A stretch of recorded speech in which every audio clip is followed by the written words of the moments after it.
Kalau udah enak, nggak sungkan lagi beli beberapa kali. Pokoknya beli terus. Enak banget ini. Liatin dah. Gimana nih hari kedua Idul Adhanya? Udah pada mulai bosen nih makan daging rendang. Nah makanya nih mau cuci mulut dulu lah, cari-cari dulu nih yang lain. Kebetulan aku sering udah makan somai yang satu ini, makanya pengen makan lagi. Dan kebetulan kakaknya nih udah jualan nih. Namanya itu Somai Medan Tombolue. Harganya bener-bener ramah di kantong. Bisa beli dari mulai 5 ribuan. Nah murah banget kan, tapi rasanya luar biasa ini. Oke, mari kita makan. Akhirnya ini udah nyampe di rumah, mari kita markiman. Mari kita makan.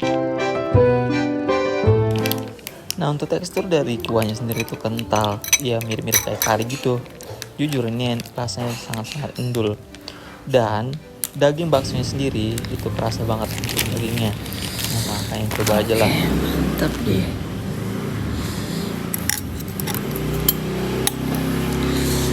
Bismillahirrahmanirrahim.